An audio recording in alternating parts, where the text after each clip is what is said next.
All right, guys, here we are again.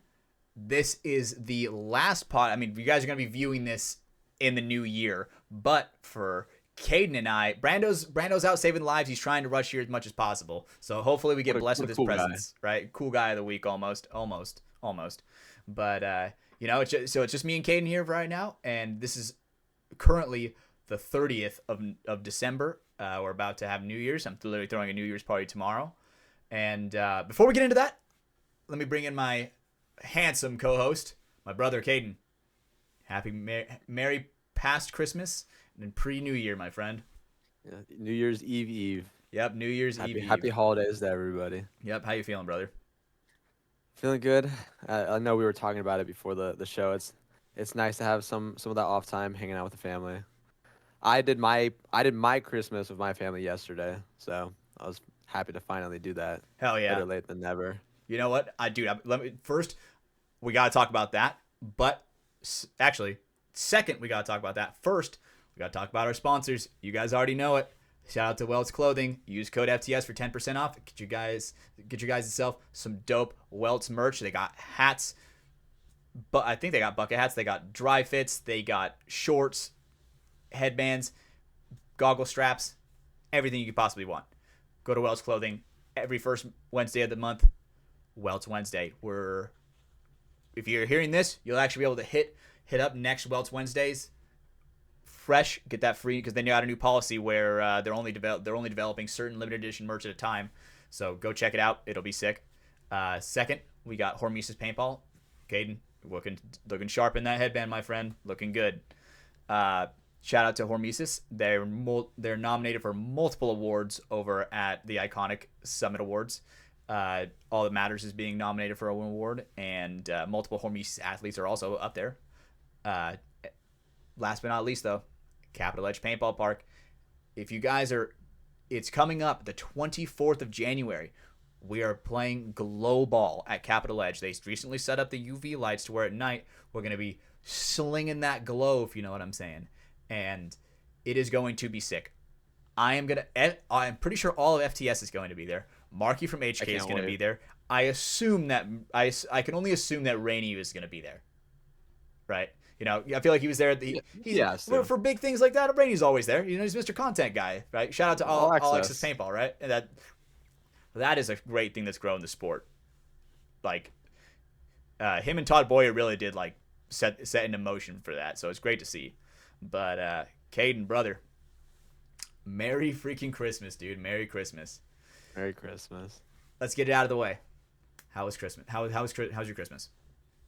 It was good. It was really nice. Like, obviously on actual Christmas I was with my family in Oklahoma, but then I did the Christmas presents and whatnot with my family here, and it was cool. I enjoy trading gifts and watching people open it.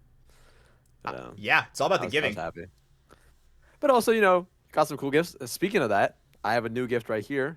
I'm a little cutty, but I have a new camera, so hopefully the viewers see me more clear. Oh, dude, we're day one. We're gonna fine tune it into where you can see the pores on his face, so you can point out all his insecurities, people. Right? So, new webcam, new us. Right? New webcam, new us. Dude, about to be new year, new us. You know, it's new year. Yeah, bro, Jesus Christ, dude. This episode. Yeah, and I mean, Christmas. Okay, silly me, bro. Didn't mean to interrupt you. What are some gifts you got for Christmas? Oh, I thought. Well, what did I get? I got a lot of clothes.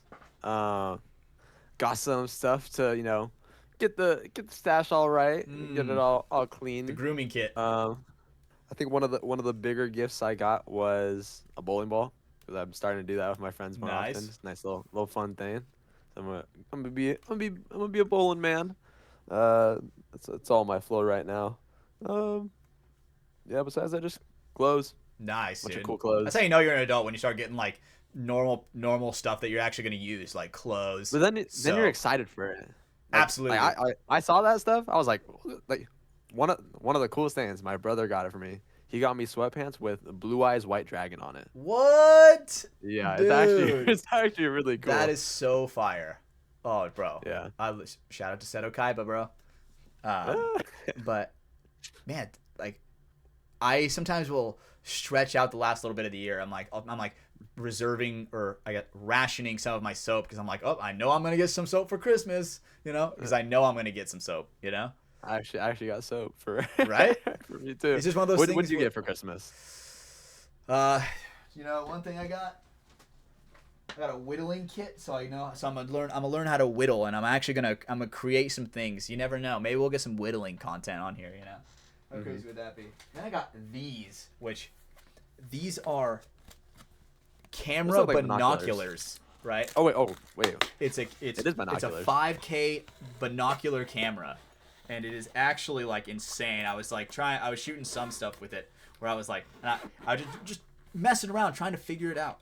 And dude, it is so much higher tech than I thought it was gonna be. Like everything is like. So is this like you can record stuff from super far, or you can like get like a really really zoomed in like Both. something on like a bug? I can do both, right? Like the focus is actually super well on this, to where I was like, man, like I can't see shit, and then I like point over towards a tree, and I'm like analyzing the bark, like high quality wise, right? Looking at Caden's pores through the camera. Exactly, right? And it's because this isn't like one where you like put your eyes to the lens. Like you see how like the eyes are like right here on the outside. No, Right. dude, it's a flat screen, or it's like a 4K screen, right? And you can like record and take photos. So, dude, I bet this is like insane for like wildlife photography. When you had it up, it looked like those night vision goggles where they have like millions of different like little circles on the mask. Yeah, right. And it has I don't know. I got to read more of the directions and kind of like watch some video YouTube tutorials on it. But it has like this infrared mode, and I don't know what it does exactly. I don't know, but I'm just trying to figure it all out. But dude, like that was probably my biggest gift that I got. So That's how we go into the go hunting for ghosts, the infrared. dude, we're gonna see so many like anomalies. That's what they're called, right? Anomalies. Yeah, anomalies. Oh, dude. See some ghost orbs. Oh, we should, dude. This summer, we got to go to Hawaii, dude, and go see and really go like Night marchers. and really go for it. Like no joke, like spend a night out in the jungle.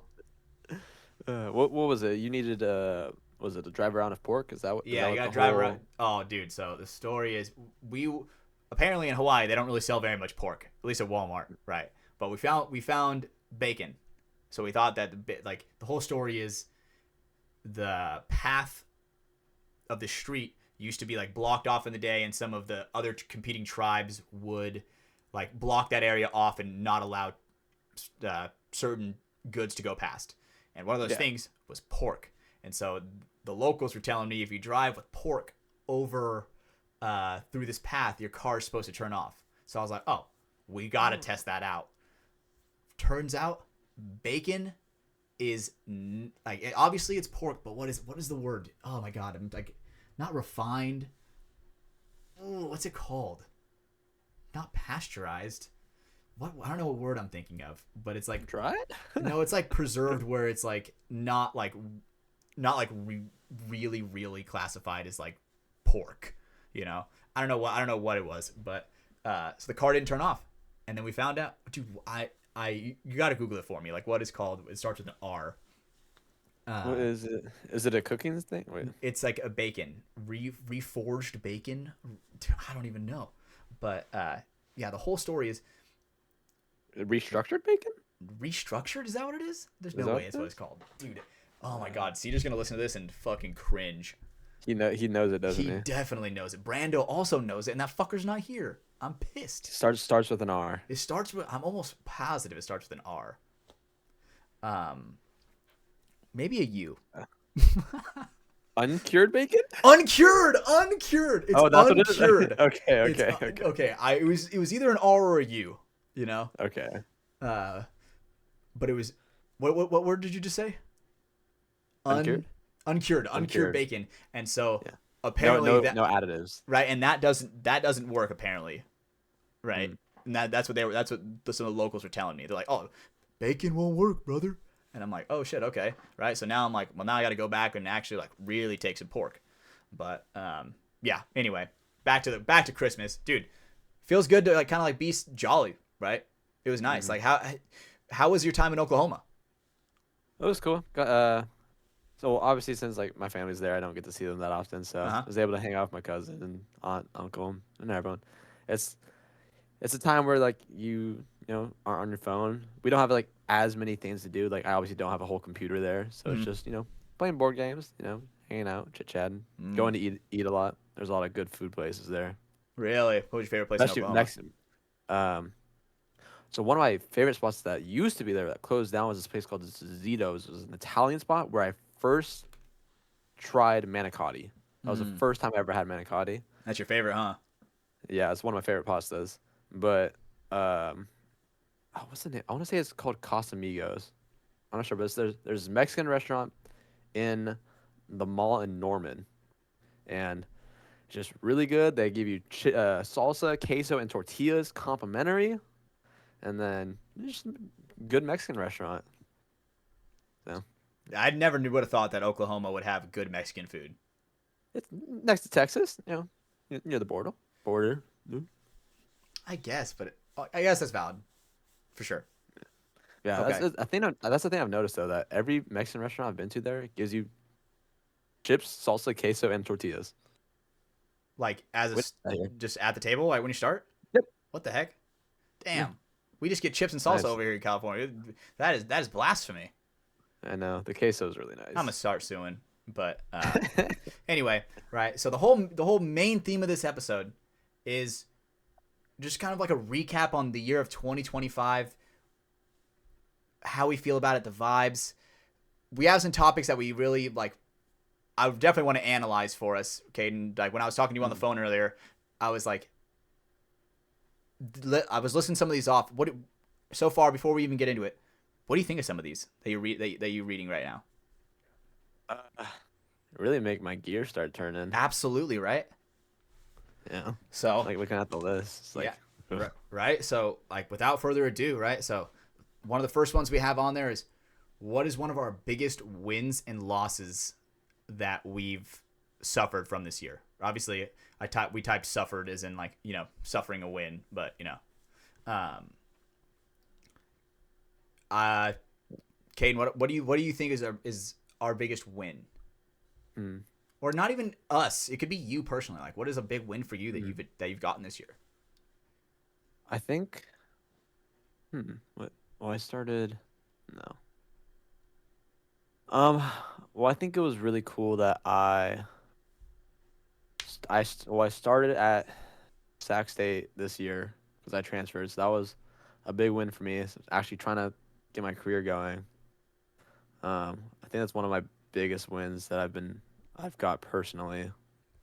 I think in a general aspect though, as far as Pample terms, I think we've really started to put ourselves first. I think that's a huge win for us. I completely agree with you. I do think that is a huge win for us as a team where I mean, dude, it was rough because we would have to pit for a pro team, right? And when you're obligated to pit for a pro team every single time at an event, where it's like, if you have morning games and they have afternoon games or vice versa, it's like, imagine you have a game at 2:50 and 4:10, right? Those are your games, but then you got to go pit at 8 a.m. Mm-hmm. It's really rough, and it's actually it's really strenuous, right? To where we were kind of like, you know what? We want to make sure we prioritize ourselves as players, and we're like, we need a break. We need to kind of focus on ourselves. And if I'm being honest, all right. Let me just say, we didn't do good this year, but every event was a drastic improvement when it came to gameplay, right? All of us You can had feel the difference. 100%, and I feel like a lot of that was, like you said, is we put ourselves first, where we would be kind of selfish, right? We are kind of like, oh, like it's great to hang out at the field and see everybody, and obviously, right, we as FTS have a mission to go record content, capture moments and stuff like that, where it was kind of hard to do that because as a team, we were putting ourselves first. Right. I mean, Caden, for sure, there are moments where we just got out of playing a game, win or loss, and that was our last match of the day, and we were like, like blitz tired, like dude taking off my balaclava. It literally looks like I just got out of the shower. My hair is wet, Mm-hmm. you know. Mm-hmm. So it's like it's hard to get an entire group of people to want to do that when you're trying to put the team first, No, exactly. you know. And obviously, I'm a team player just as much as I'm a member on FTS, but it was needed. We would get more sleep. We would get more time to eat. We'd have more team bonding, and a lot of our team bonding came with like scouting, right? Where we like Definitely. that was one thing is when you're not obligated to pit every single time. You're really able to go out and maximize your time because, dude, there's so much that goes on. And it's so easy to get distracted, especially for me. Like, it is so easy for me to get distracted at the event to where, like, constantly my teammates have me on the hook and they're reeling me back to where, like, Hatch, we got to focus in and lock in and watch this match. And that's one of those things that I definitely struggle with. So I definitely think I agree with you 100% on that. That is a win for us as a team. I like that. And I like your whole thing with your transfer. Bro, that is huge. That's a lot less of a because you were doing online over there, right? So you didn't have to like really commute over there, right? I was doing it was kind of like a hybrid thing. Like there's certain classes that I would do online on a certain day, and then some I'd go in person. Like currently for this last semester, I only went like 2 days out of the week, Okay. and then I had or like yeah, I would go like 2 days out of the week. Man, and then, COVID really like made that so normalized, like not going to school to learn. Computer's kind of nice. Oh yeah, right? Because I mean, I'm the kind of guy where like the way I like to learn is like I like to do something and hear it at the same time. You know, Yeah. Like I like to keep myself mentally stimulated while processing that information. Right. Yeah. I don't know if you've seen some college students. I don't know if that ever happened at your school, but I've seen some where they're while the teacher's doing a lecture, they're like doing like crochet or something. Oh, okay. Yeah. Where where they don't even take notes. They're just like retaining the information because they're keeping their thing mentally stimulated and still retaining the information. That is a true skill. I'm definitely, I I definitely need to have my mind focused on it because as soon as I start just thinking about anything, I go into a whole different conversation that just goes that way. For It sure. just goes the opposite direction. That's why I think you need like autopilot, like crochet, where it's like a repetitive movement over and over and over again. Like I can totally see why that one is, a thing. I'm trying to think of like what other things you could possibly do in the middle of a lecture that you could possibly do. Maybe Minecraft. Play games. Yeah, maybe Minecraft. That's not a good idea. What's a win for you this year? I think for me this year, this one's gonna be kind of sappy and kind of weird, but I think for me, I was able to a win for me is like looking at myself in the mirror and realizing my responsibility as a man and truly being responsible to my girlfriend. That was one thing that was like, because there are times where it's like, obviously, like, where I just wanted to be like, fuck this, I just want to play video games. But there are times where I'm like, it's obviously my responsibility as a man to like be like, oh shit, like, she needs something done, or this needs to be done, And as much as I would love to play video games and just sit there, it's a huge reality shift in a way, where it's like, I wouldn't say she's dependent on me or anything like that. I mean, it goes hand in hand, right? I'm dependent on her and she's dependent on me 50-50 like that, It's almost like adulting, almost. Absolutely. A perfect example is adulting. Perfect example, right? Where you kind of got to realize it's like, oh shit, this adulting thing, if I don't do it, no one else is, And obviously I want to be my own man, and that's something that you got to learn for sure, right? It's just a different thing because I've had serious girlfriends, but not like this, Yeah. So I guess a win for me is being able to get over that mental hump of maturity where I'm like, do I really want to do this? Like I'm lucky my girlfriend's cool to where if she's like, oh, my little sisters have like their 6th grade choir recital, you want to go? I'm like, fuck no, right? But she's cool and she knows that I don't want to go to that. Right. But there are things where as a man, you got to go.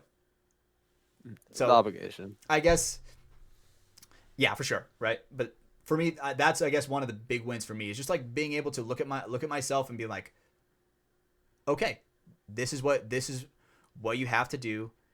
This is how you're supposed to be.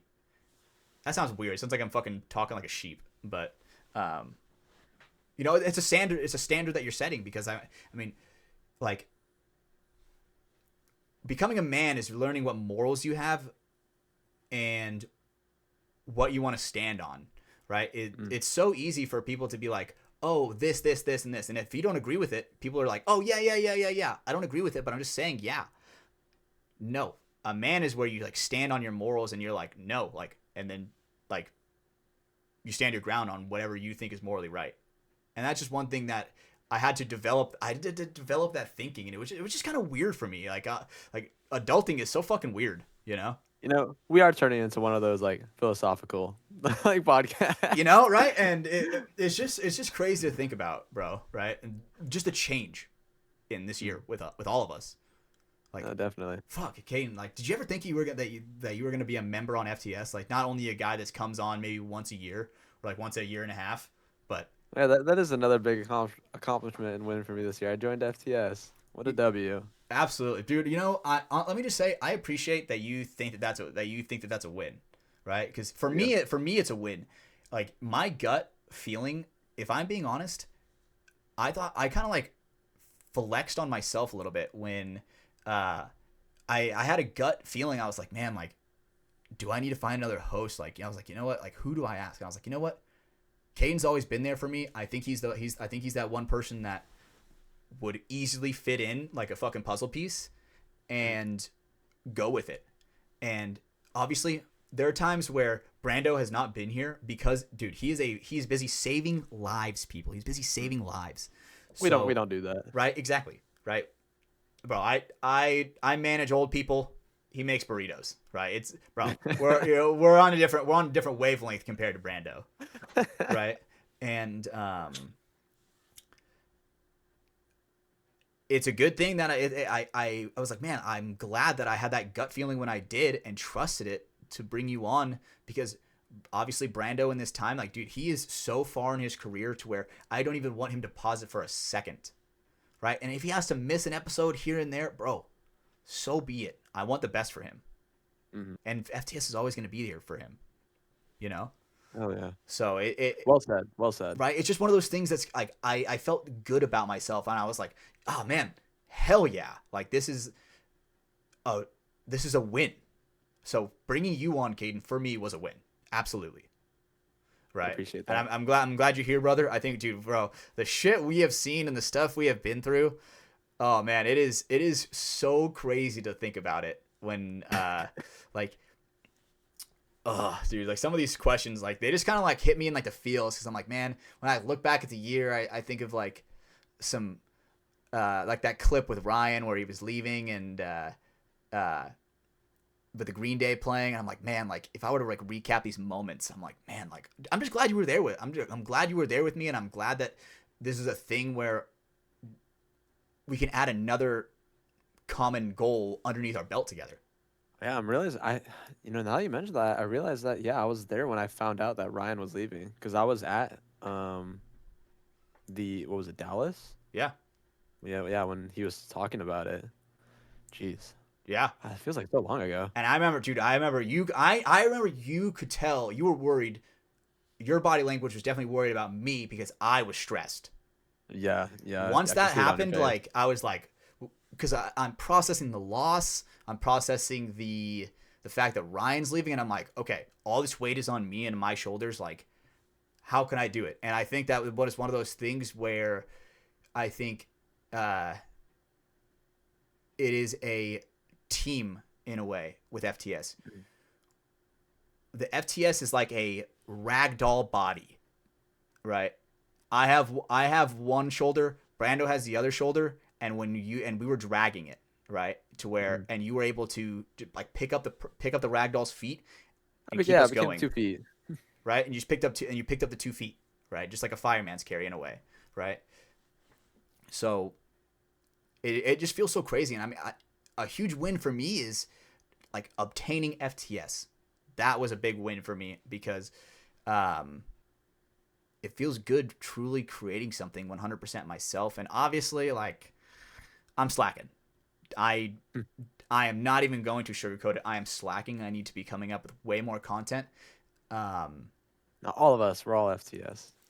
I don't even want to say that, right? Because I don't even want to like put that on anybody else but me, because it needs to be done, right? And I'm like, okay, I want this to happen, and it's like it's pissing me off because it's like my personal life has been so busy. I mean, it's not pissing me off, but it's like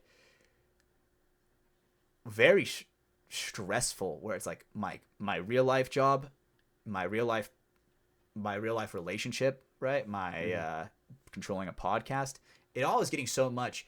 But the thing is I'm not even close to suffering from burnout. Like, I still I crave to record, right? When I wake up and I text the boys and I'm like, all right, recording day. That's how I say it. I'm like, I try to do it like that kid that hands out newspapers in like the 1800. Extra, recording day, people. I'm trying like one of those. It's like flashing a newspaper around. Hey, oh gosh, that's like what I feel like when I do that. Do that? Is that a thing still? Probably in the slums somewhere. I don't know. Huh. Is that somebody should let us know if that's a real thing? Yeah, someone should definitely let us know if that's definitely. Do people even print newspapers anymore? Is that even a thing? I feel like I've seen them like here and there. Like, what the fuck, dude? Like, you don't see a paper boy anymore. Like a guy like riding around on a bike throwing the paper out. the milkman. Oh God, dude. That was the first one to get replaced, was the fucking milkman. Oh God. People were like, bro, why the fuck you bringing me milk? I'm lactose, dude. Stop it. But yeah, overall, like, to take away when it comes to wins, those are like really noticeable wins for me, for sure. Like, figuring out like who I am, what I want, and just I feel accomplished when it comes to my friendship with my friends. It feels good knowing that it's like my people are okay. Yeah. Right. And there are times where it's rough. Like, if one of it, there's some stuff that's been going on behind the scenes with the team that I'm not going to get into too much detail about. But dude, it is so truly heartbreaking that when one of us suffers, all of us feel it. Yeah. And I don't want to go into too much of the new, like too much of it, like in detail. But man, like all I'm gonna say is one of our teammates suffered a very tragic loss, and it was very hard on all of us. We all knew each other, and just that feeling, like when we got the news, dude, I woke up, read that, and like I stayed in bed for hit you like a truck, dude. Like, I remember staying in bed with my girlfriend for like an extra like 30 minutes, just kind of like thinking. She's definitely crying a little bit harder than I am. I've easily shed a tear, right? Because obviously I love these people; they're my family. It definitely makes the memories like bittersweet. Oh, dude, absolutely, right? And it's like I try to think of, I mean, dude, those Polaroids that I captured, right? Like, holy like even like thinking about that, like the emotion and the things that I've captured with my Polaroid with my people is just so magical to think about, especially with it like when hard times fall upon us. And a huge important thing is you just need to have a support system. Right. And I get this, I'm kind of all over the place with this, but another huge win for us is, dude, we truly have a great team. Definitely. They're great paintball players, but even more important than that, they're great people that I want to be around. It's more than a team. It's a family now. 100%. Right. It's the boys with a fucking Z. It's like I'm trying to think of like what could possibly. FaZe is under some controversy right now. Everybody left, so I can't say like the FaZe Clan F and family, but like what can I say? That like would be cool. Besides boys with the Z, I don't know. Yeah, it's not as cool as boys with a Z. Nothing is gonna top that Dudes shit. with a capital D. Oh, big D. Dudes with a big Big D. D dudes. Oh, hell yeah. I like that, brother. I like that. Holy shit. Uh, But but nah, I'm definitely with you on like the loss of the team. It it it definitely does make stuff bittersweet. That's definitely how I was when I went to Oklahoma. And like, just there's a bunch of things that, makes you realize like looking back at the year, like I I wish there was definitely times I spent with more people or creatures and just like I wish I was able to cherish more time. was that a Brent reference? There's, no. Okay. Oh, I see what you're saying. I Yeah. absolutely see what you're saying.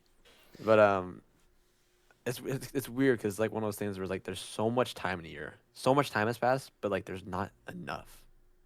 Oh, There's you not are enough time. completely right. Like everything is on a chart, right? Every single Hmm. year is going to have the exact same amount of time in it as last year. And you only Right. have so much of it, right? That's one thing that rich people try to chase, right? Is when you're rich, you have more time to do stuff. Mm. Oh man, like that is one thing that we can never turn back is time. So Priceless. absolutely, time is priceless. So that's why people put a big old price on their time now. And bro, that's one huge thing that's going on with like generationally with the people. People are Mm. valuing their time way more, right? Like, Right. I mean, I'm trying to like think of like an example, but it's like people are like, some people are like, why would I take a minimum wage job when Mm. like fuck that, And they are just people just expect themselves of being so much higher, right, and Hmm. worth so much more because their time is so valuable. I know for this last year, I know I definitely tried to spend a lot more time actually appreciating that time and like going out, like kind of like how you said earlier, like oh we want to play games, right? Like we want to do this stuff, but I've been putting it to myself to like go bowling with my friends Uh-huh. or like make new relations and like so I think this last year I've been trying to spend more time doing that, like giving myself time with people. Absolutely, right. And I mean, look at us, Caden. Like how like obviously we don't see each other very often when it comes to outside of paintball, but dude, Mm.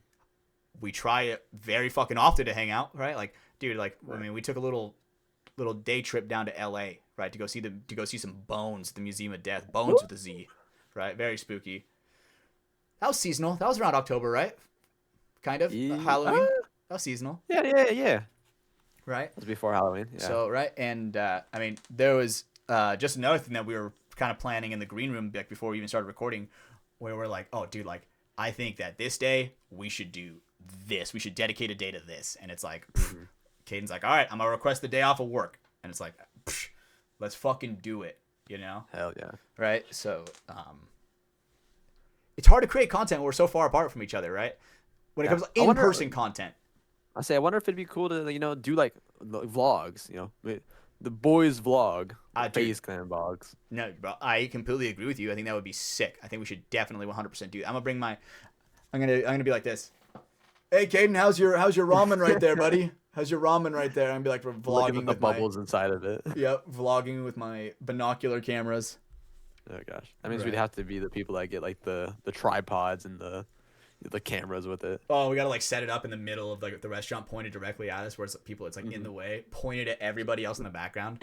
Start bothering everybody else. Like, You I don't have want my to be consent to recorded. record me, sir, sir, ma'am, shut the fuck up. you know. Uh, Oh but dude, I god. definitely think that's a great idea. I think that we could easily do that, and I think the way that I think the hump that we realistically have to overcome, especially for me, is the Mm, weirdness of being able to like hold something and record in that exact moment, right. right? It's hard to do. It is very hard to do.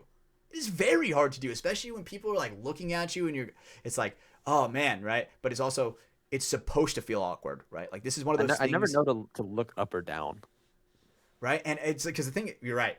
Yeah, it's like a weird balance of looking up and down and all around, but it's like you make too much eye contact. It's fucking weird, you know? It's like there is so much that goes into it that, I mean, we're not professional YouTubers, right? We're friends with a fucking dream, Mm. right? Friends with a Z. So, man, dude, like, one thing I really want to do. I mean, I don't want to reveal it because someone would steal it, but there, if it works out even 1/10 of what I'm envisioning, it is going to be so funny. It is going to be so funny. I can't talk about it too much. We'll talk about it when we're done, though, Caden. And Okay. I may have talked about it before, but I'll give you one hint, Caden. All right. We did we talk about that? Nope. Oh, sweet. Okay, sweet. It's going to be a great conversation whenever we're done recording, Kate. It's going to be so I got funny. no dude. idea what this is. Dude, so good. So good. Okay. All right. On that note, Hatch, what's kind of a lesson that you learned this last year that you didn't really like expect to learn? I didn't expect of how much of a leadership position I needed to take on the team, for sure.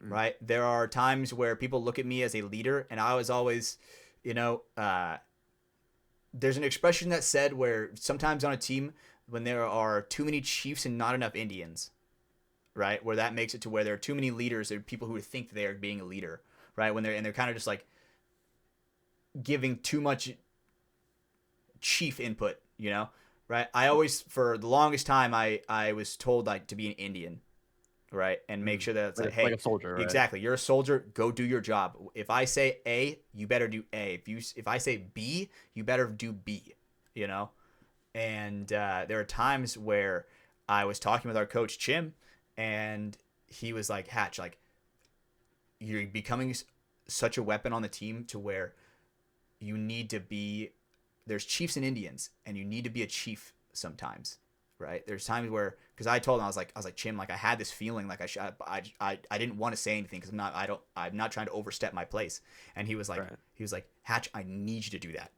I need you to step over that threshold to where if I don't see it and you do, you better fucking tell me. And I was like, okay, right? Or it's like, if he's like, if I have an idea of like a play that to counter whatever they're doing to us, speak up.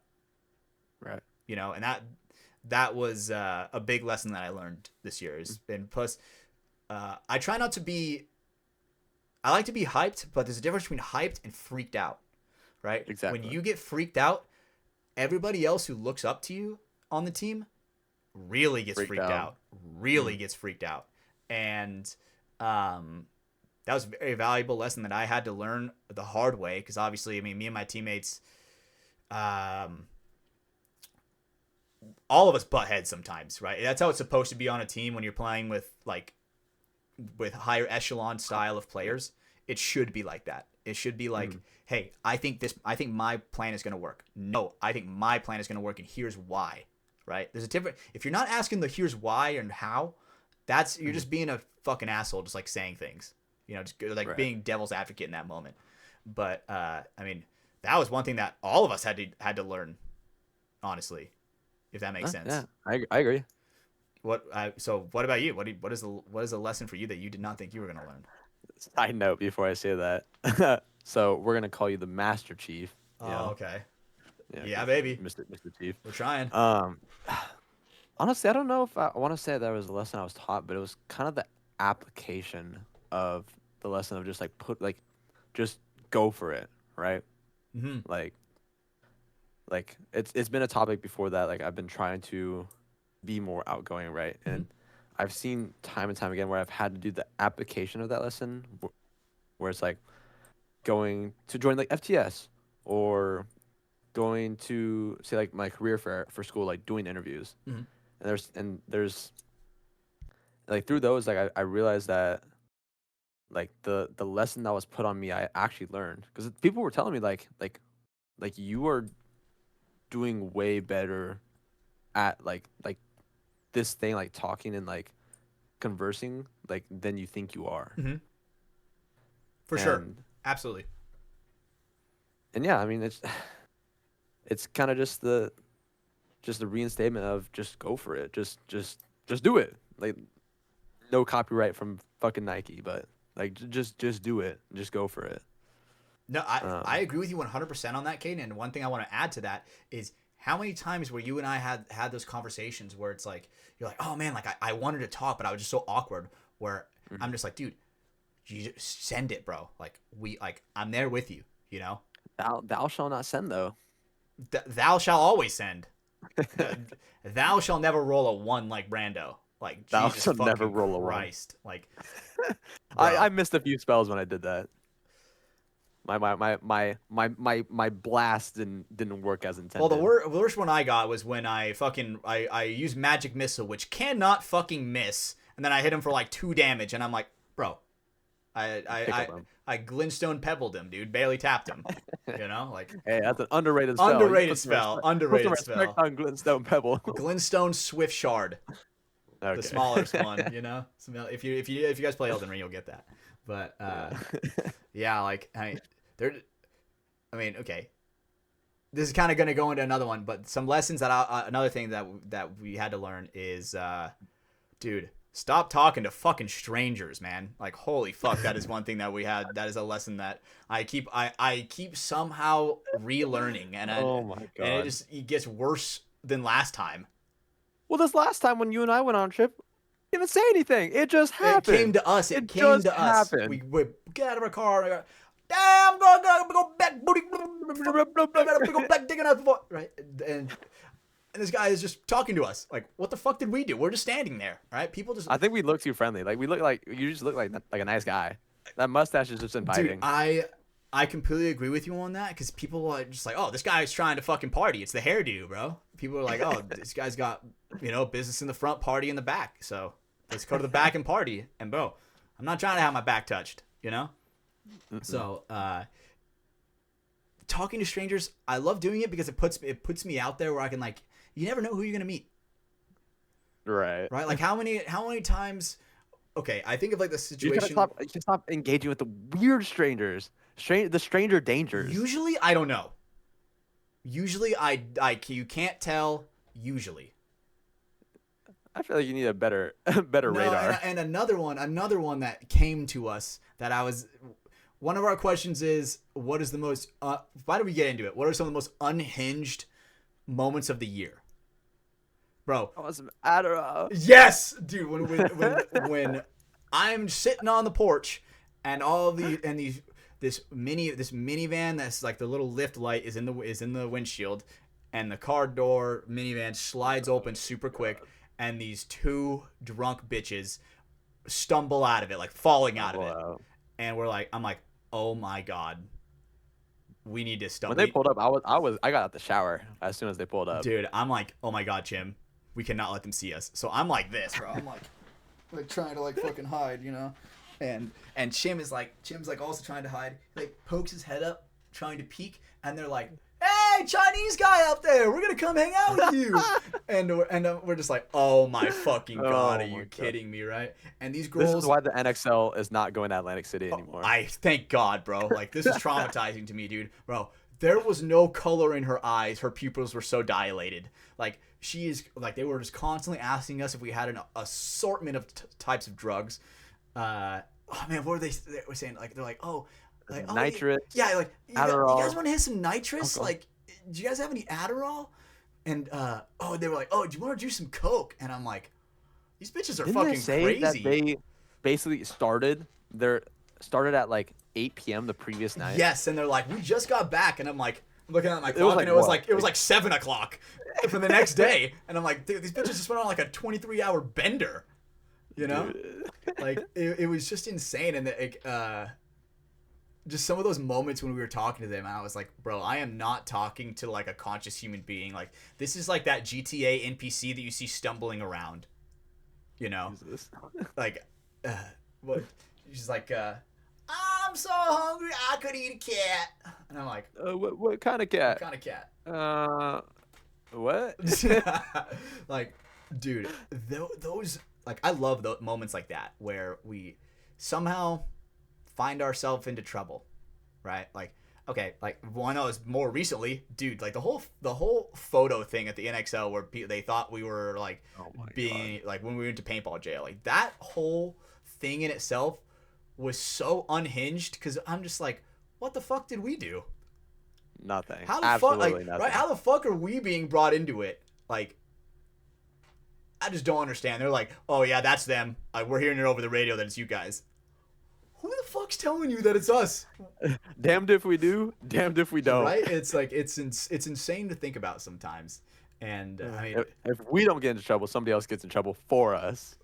that's actually exactly what happened. That is the foundational blueprint of sometimes how if we don't get ourselves into trouble, it's like the universe is like, let me just get all the stars aligned really quick and fucking zap them with an unlucky ray. Honestly, that's honestly one of my favorite parts about going to like the NXLs. When would we ever have an experience like that here in like Sacramento? It'll happen. It'll happen. Enough walking around here, right? But at these tournaments, shit gets crazy. Dude, bro, if there was an event in Fresno, oh, it'd be fucking insane. It would be fucking insane. But Where would be one of the most unhinged places to go to a tournament? Detroit. Okay. Detroit, bro. The whole paintball field just got stolen. What the fuck? Oh my god. What the heck? Dude. The NXL entrance sign gets taken. Right? Like, I mean, dude, I thought Chicago was bad because when we went to this one liquor store, dude, it was like Resident Evil. You go in, there is nothing on the shelves. Everything is behind the counter. All the shelves are empty, and you have to put your money in first. And then he does the Resident Evil crank, where it's like crank, and then it does like a revolving door with your money and the snacks and your change, right? You know what low key changed my opinion about Chicago though? The laundry incident. Has that ever been told to you? Oh, dude, I almost guarantee it. But you know what? I definitely think it needs to be told again. But that wasn't this year. We didn't go to Chicago this year. No. That was Year before, but you know what? previous. We'll say it anyway. We're doing a recap of our lives, okay? Memories. Absolutely.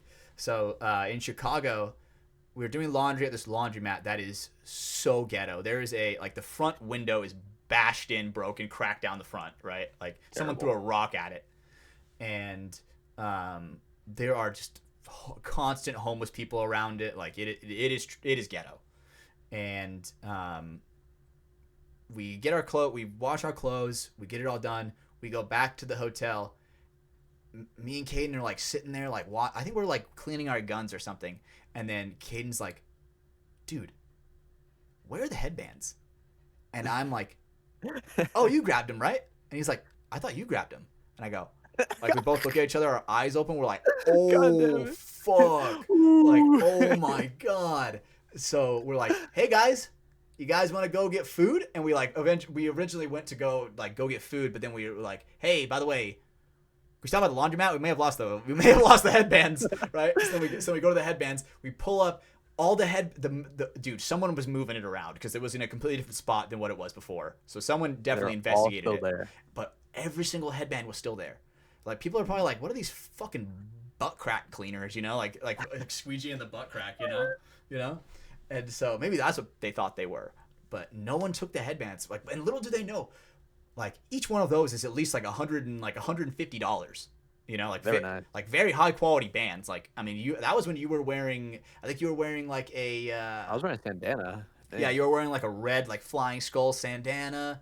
Like some other people had some I know Wong had some Hormesis gear, right? Like I had like my trusty skull.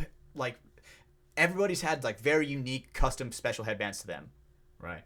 And dude, could you imagine what we would have to say? We would have been grilled. Oh my god! Like, oh my dude, I think Paul would have given it to us the worst. Because we told Paul, we were like, "Hey, Paul," that was the first person we told. We were like, I think so. We might have lost or forgot the headbands. What? What do you mean? And I'm like, honestly, if any situation happens in the next year, we always got to do the thing where it's like, "Hey, I crashed the car." Oh, just kidding. But you know, I might have lost headbands. Like, yeah. You know, where it's like make it worse, but then like just be like, "Oh, I'm just kidding." But I mean, that moment is also very unhinged. Where this was at Dallas a couple years ago, where we Was this the stormy one? The one where it like really messed up? Yeah, okay, yeah. It was the one where, dude, the dark teal skies are approaching over the horizon directly at us in attack formation, and I am like, oh my god. But it's like 20 minutes out. But then earlier that day, Marv accidentally locked the keys in the car. Locks the keys. And so we're like, okay, well, we locked the keys in the car. Let's make it seem way worse than it really is. So we walk up to Cedar, and we're like, hey, Papa, we may have accidentally crashed the car. And he's like, what? Are you serious? And we're like, no, we didn't. We're just kidding. But we did lock the keys in there. And he's like, oh, okay. Like, it made it way more relieving for him to realize that, they just locked the keys in the car. At least they didn't crash it, right? So it kind of gives us that safety. Not that bad. Exactly. It gives us like that safety net where it's like, whew, they could be worse. They could be more retarded than what they just declared, right? And so this entire time, like, we're like calling AAA. The guy from AAA comes. The rain is on its way. We can see the raindrops falling, like slowly coming at us. I thought a tornado was gonna spawn. Dude, yeah, absolutely, it was insane. The guy comes up and he's like, "Oh man, I forgot my lockout kit. I got to go back." And we're like, "Bro, your main job is lockout kit, bro. Like, what are you doing?" So then he had to drive 10 minutes back and then come back again and then get the lockpick thing, right? And it's like, bruh. And no joke, it started. What's a good accurate size? Maybe like a little bit bigger than an airsoft BB. Yeah. Right, maybe double the mass of an airsoft BB. Yeah. They hurt. Or like half a paintball maybe. Yeah, that shit hurt. Right, when I stuck my when I stuck my arm out the window, I'm like, like that's getting shredded. But like as he opens the door to let us in to get the keys, the monsoon hits and our car is just being riddled with hail. And dude, I feel bad for whoever was in the U-Haul, you know. And I remember that was, if I am correct, that was the first time I ever met Lastro, and that was when before he got his hard AF seltzer mobile. So he was driving this really shitty car, I think, and he's like, "Oh man, like I was on my way to come hang out with you guys, but I'm just broke down on the side of the road with hail going on." And I'm like, "Oh my god, this guy, that must have sucked so bad." But luckily he's all good, right? And you know, he's definitely gonna be a guest in the future. Definitely in the year of 2026, Lastro's gonna be on for sure. So stay tuned for that. Other member. Yep, fourth member of our broadcast studio, Lastro Lopez, the man, the myth, the legend, hard AF legend. Super cool wizard. The male version of Prince Ronald. You know how there's like Ronnie the Witch? You know? So the male version of a prince? Yeah, so I said there was like Princess Ronnie, so now I said Prince Ronald. Okay. You know, you get it? Kind of in a way. You know what? That was fucking garbage, bro. I need the bomb bandana. That joke was so fucking bad. But anyway, last year we did that. But yeah, he's gonna be on soon. I guarantee that. So I mean, fuck, dude. What else? What other moments were incredibly unhinged this year? This year. Let me think. I gotta look at some of my photos when it comes to the whole year overall. It is so insane. I don't want to give too much details about this, but I remember there's a video that we laugh at all the time where. Which one? The Let It Rip? Yes. That one is, dude, that one is hearted in my thing forever. Like, I will never not remember that. Like that was one of the funniest unhinged moments, which again, it doesn't exist anymore, right? The video at all? Not at all. Not even. I've searched to double check, but that video, I'm the only one who seems to have it. If you're a viewer, you'll only know what we're talking about if you come say hi to us. If you genuinely are one of the boys with a Z and you're not gonna snitch me out, I will show you one of the funniest fucking videos you'll ever see in your entire life. It is that funny. Come up to us and say "Let It Rip." Yep. Come up to us and say "Let It Rip," and we'll show you. And it is a classic. It is a genuine classic. But dude, bro, I have to add this to another win. It happened a long time ago, but I mean, it's coming up on a year. In 2 months, it'll be a year. But dude, last year that was my first time ever truly being a coach like when Oni brought me over there, and that was my first ever kind of clinic that I ran. And man, like that was a huge win for me personally. Like the amount of confidence that I got in that, because I was like not only able to joystick, but I was able to mold people and give people I wasn't giving them fish. I was teaching them how to fish. And so seeing them catch all these fish with their skills, I am nothing but proud for the Oni boys, right? And I'm incredibly excited to go back. And I hope that for 2026, we can have a reoccurring thing, because dude, those guys are like family to me. And even if it was strictly transactional, they are a great group of guys that if they keep putting in the work, they will win.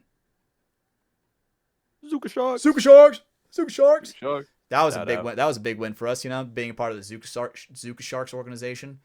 I still don't know who some of those guys are, but you know, we'll learn. We will learn. Dude, okay. One of the guys that I love over there, dude, I Hate Paintball. I don't know if you guys ever follow him on Instagram, dude. Meeting him for the first time, that guy is fucking funny.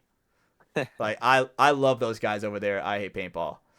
I think it'd be sick if we did a collab with them. I don't even know what we would do, but it'd be sick. Hell yeah. But all right, next topic. Next topic, boys. Next topic. I like that. What's this has been a cool year, right? Absolutely. What's kind of some of your favorite things, or some of the things that you think are the coolest that have come out in media this year? Not just like paintball, but like in life. In life, 100%. Night Rain. Night Rain came out. That is a cinematic masterpiece. I am blessed to be able to play that shit. You know?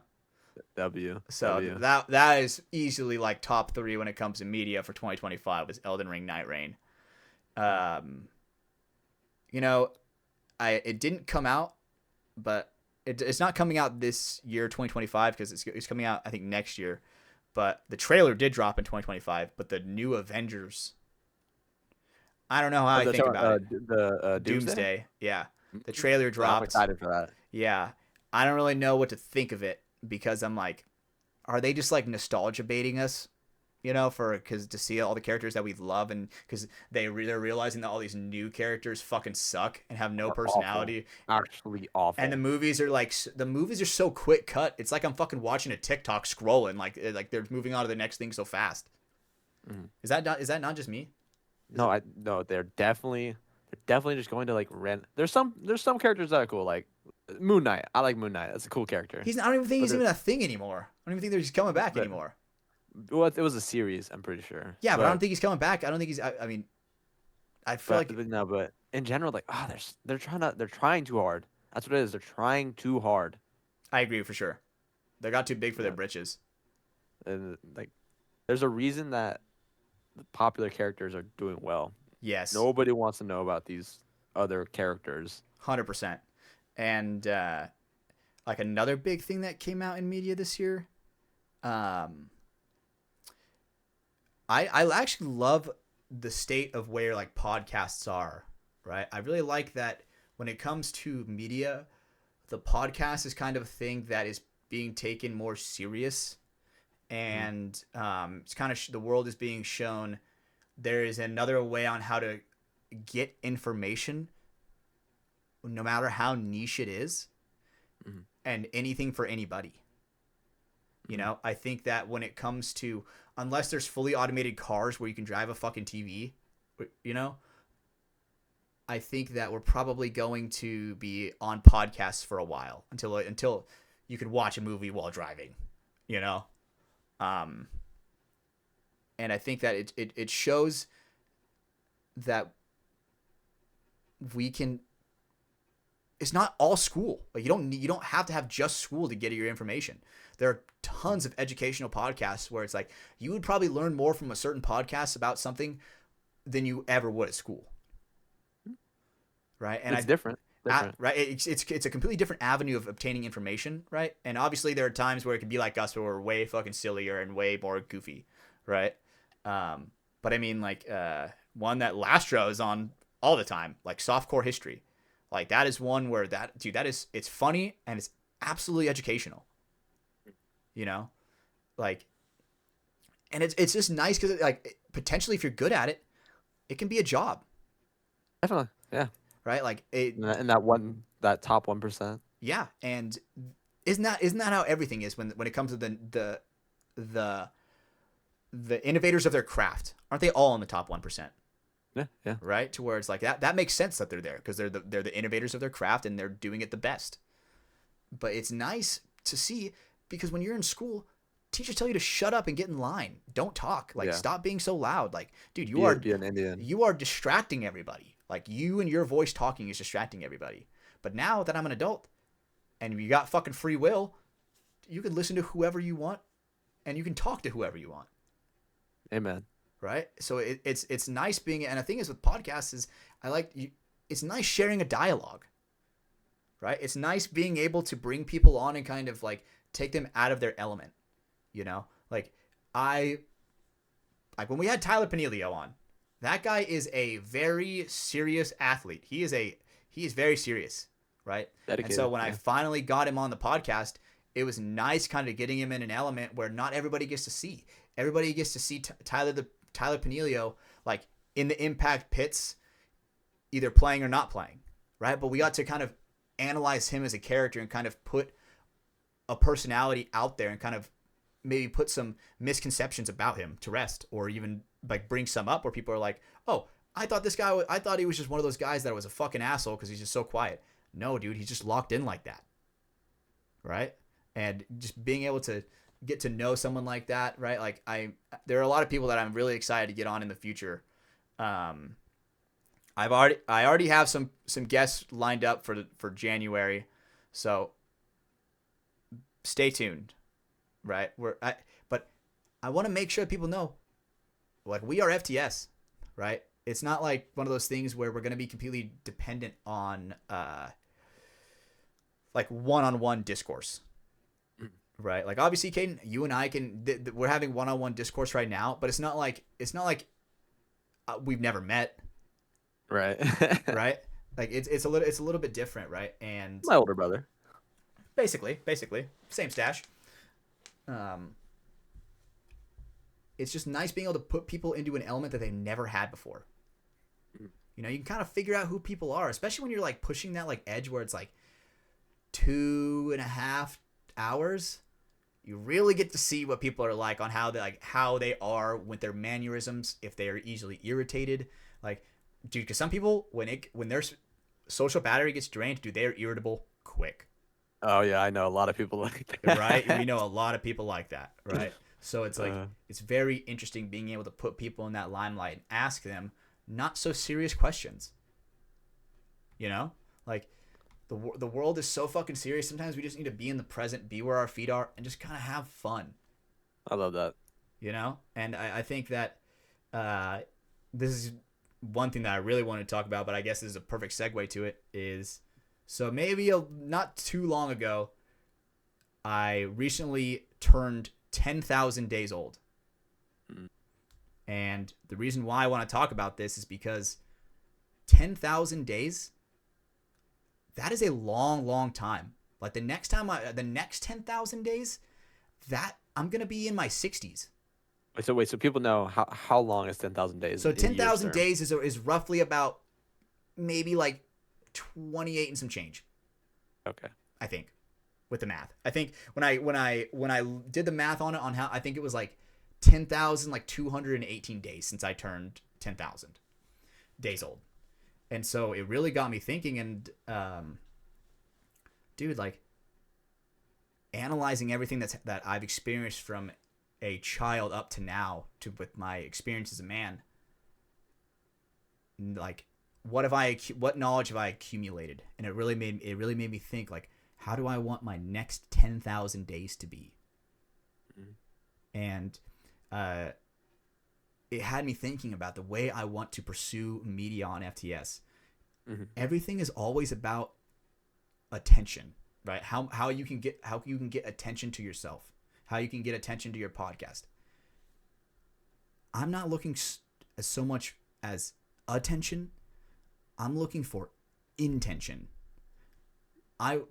Everything that we post, I want there to be complete intent behind it, to where we know what we're doing, or at least we're trying to learn to know what we're doing.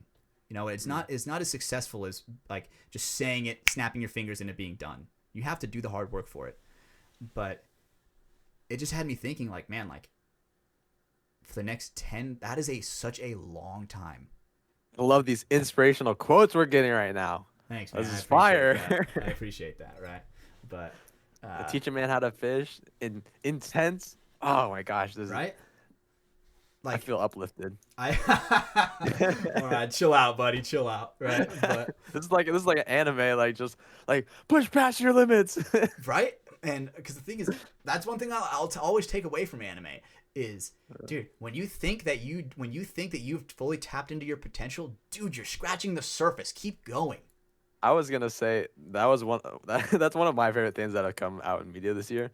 One, anime edits. We were in a fire, like really, really fire era of anime editing and just edits in general. Mm-hmm. But then like some of the media has been so good. And also like even like take Demon Slayer, like super I need to see big it so movie. bad, bro. And it's being like nominated for like an Academy Award or something like that. Actually, like something like a nomination for an award, Grammy or some shit. That, no, that's music, something like that. And that's crazy to me. That just the anime movie is doing that good, competing against like Hollywood films. Absolutely, because people are getting so fucking tired of this bullshit that like Marvel's doing, where they're like, bro, what the fuck is this, right? Or it's like whatever movie they're doing, like they'll remake a movie and then they'll just completely put a person in the main role that doesn't even fucking look like what they used to, you know? And it's like, come on, dude. It's like you're expecting me to like look at it the same way, dude. Not even close. You can't. And give me a show. Main character has hardships, fights through it, has sick ass animation, and fights through it, right? And overcomes it. Come on. Dude, when Master Chief took his fucking helmet off in the show, what the fuck is wrong with you? Like, dude, I was like, I was actually like audibly angry. Like, I was like, are you fucking kidding me? Speaking of that, they better not fuck up the Elden Ring movie that they're like doing. Dude, is it even gonna happen anymore? Like, I'm pretty sure it was confirmed. Dude, I'm pretty sure. I'd have to find the source, but with the power of AI, dude, it's like, what is real anymore? You know? I don't even know. Right? Anymore. Like, bro, the first film that makes AI, they're like, oh, we used AI assets to animate this. It's probably going to be horrible, but it's the start, and every single time that they do it, it's going to double in its production, and it's going to double and then double and then double and then double to where eventually, like, dude, bro, we could potentially see like the whole script of a movie is just typed into where you yourself could make your own movie. Ooh. See, that idea sounds cool. I don't know if obviously I don't like the idea of AI entire movies, but that idea, that's cool, right?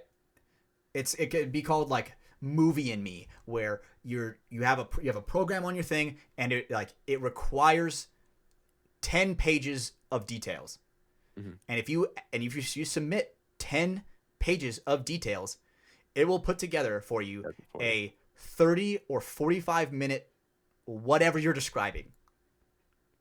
Like that is potentially the power of AI that we could be dealing with, to where these films, the average Joe Schmo could be submitting a movie if everything truly goes AI.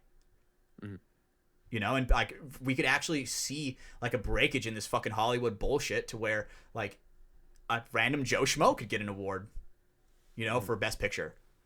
You know, I've actually had fun with friends with something similar like that, where it was like, hey, ChatGPT, write me like a huge battle between Keen Stabbington and Oasis of Decay, and blah blah blah blah blah. And it gives a whole list of the whole fight and who overcomes and wins and whatnot. And they could easily change it. So that's actually a fun thing to do with like ChatGPT. Right, and it's crazy to think that like sometimes I'll use ChatGPT to. My girlfriend said a quote that was so fucking. Let me fucking. This is gonna be so. This is actually cringe that I'm like that I'm saying this, but she sent me. We were like talking about weird haikus, right, and like weird like poetry and like weird like just saying stuff in like biblical, you know, and so we were texting back and forth, and if my butt was the ocean and my farts were the waves, right, And then I just typed that into Chat GPT, put a picture of her up there, and I was like, make this a profit, dude. And it just like, dude, it is just so fucking funny, dude. It like the power that we can do with AI. It God. is so funny, but we have to be so careful with it, dude. Because I'm like, Yeah. what is AI? Is this just like is this gonna be like an electronic flood where it's just like a hive mind?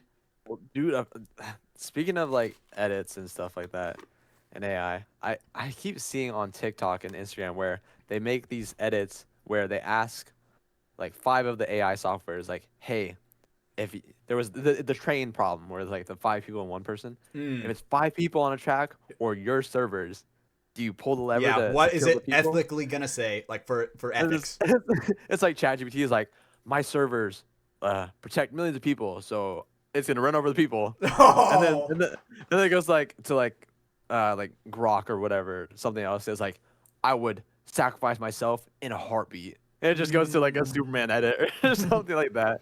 But it's scary to think that's like saying that you're gonna choose your servers. That's step 1 of like AI takeover. What are we doing? No, I agree. I don't know. I forgot what it was, but I remember reading about it and listening to it on a podcast. So it's obviously real if it's on a podcast. But I heard that. I remember which AI it was. Maybe it was Gemini. I don't know which one that is. That's But Google's. it's Google's?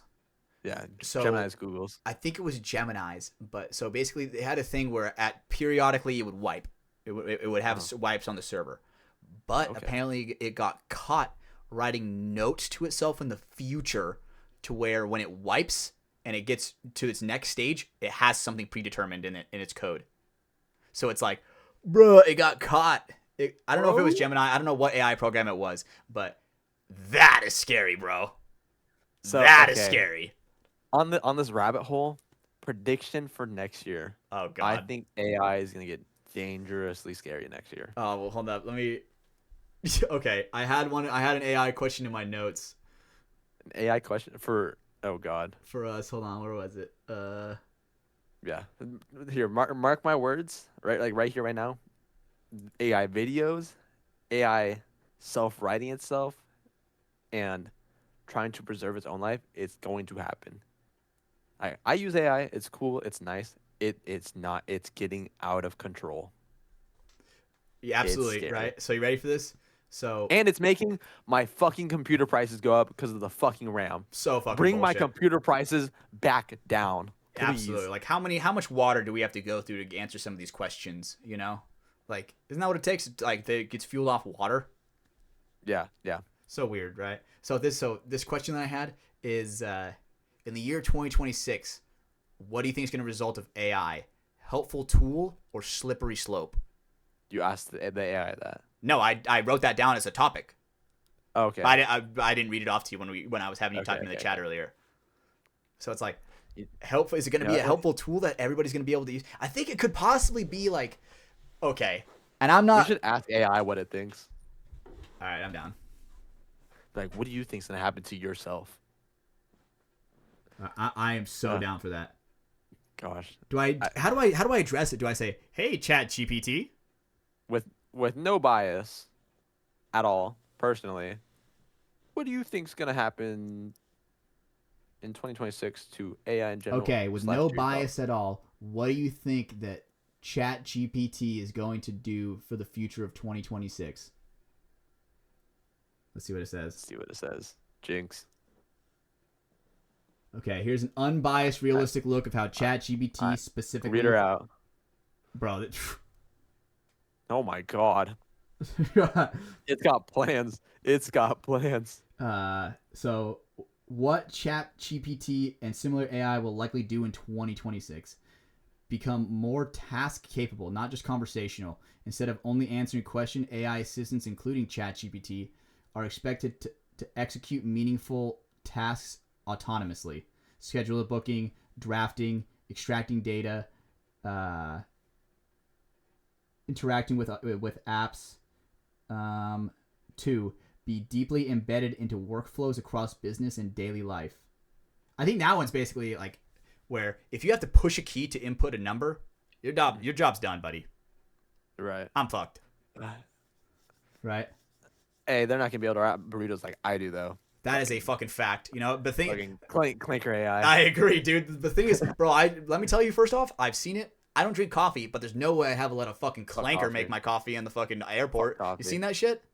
Yeah. I mean, I don't drink coffee, but I would never let a clanker fucking make my coffee for me, bro. No way.